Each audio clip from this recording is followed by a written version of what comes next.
And welcome back to the Factor Uncensored. This next segment is an issue that Factor has tackled over and over again. Black kids being kicked out of their schools or punished because of their hair.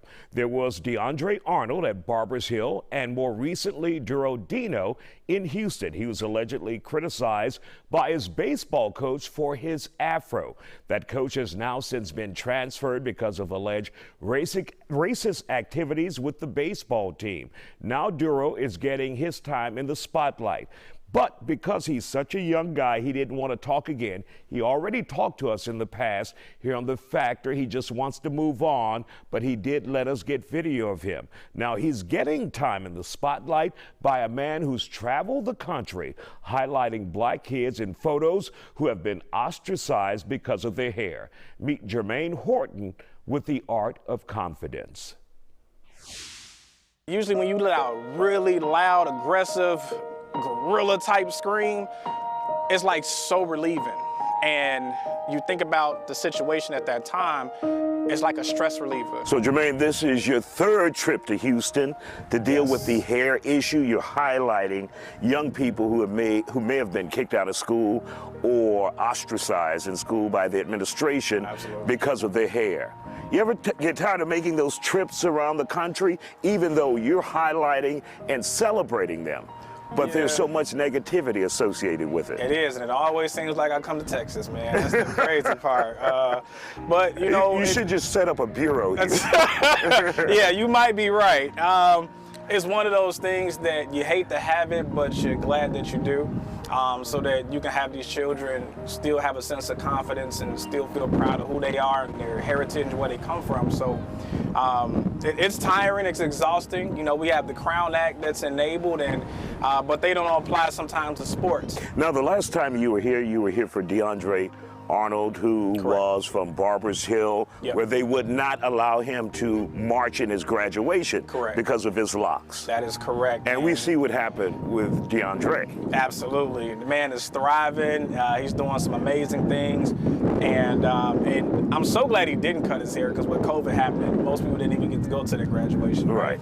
And so now he's an advocate for hair, you know, and sometimes we don't know that job that God has for us, and the fact that now he's an advocate for hair and other black and brown children, I think that's exceptional. I think it's powerful. And, you know, it thrusts these children into early situations to where they have to be these activists for these roles when they just want to be kids and live their lives. You know, grab that bat, tighten up on it, flex. I want you to give me everything you can when you do it, all right? Now, you're in town now for Duro, who attended Bel Air, transferred to another high school because they wouldn't allow him to wear his afro during baseball.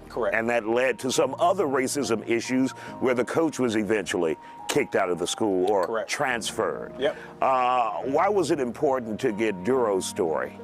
Because, you know, how many other Duros are there? You know, and how many people are not allowed to speak up or not speaking up because they're just like, oh, well, this is just what happens, you know, it happens here or it happens there.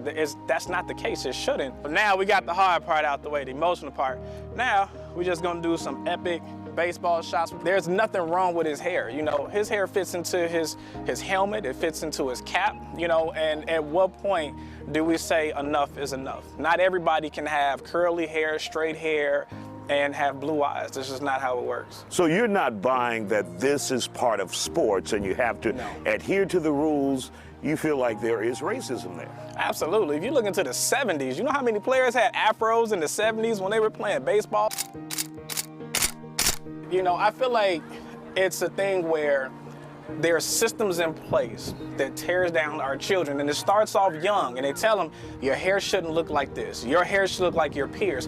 He doesn't look like his peers. Every one of us doesn't look like the next person. And so it has to be where individuals understand cultures, understand our hairstyles, and that's why we have the Crown Act that's enabled. It's the reason why I took it upon myself to be involved in that group to say, hey, you know, we can make a change.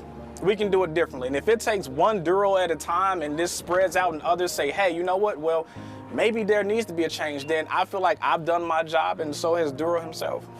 Duro, as a baseball player, what caught your attention about his story other than just hair? The fact that, you know, it was one of those here we go again.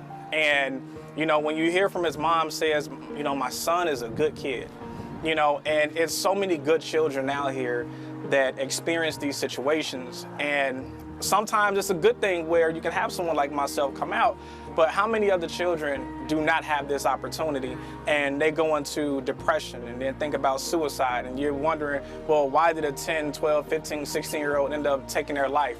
And some people may think that these issues are minute, but they're really not. It's just a snowball that starts happening and escalating until they can't release it. You know, most children don't know how to release emotions, and they do it in the wrong way. So I just wanted to help out another young, amazing individual, just one kid at a time.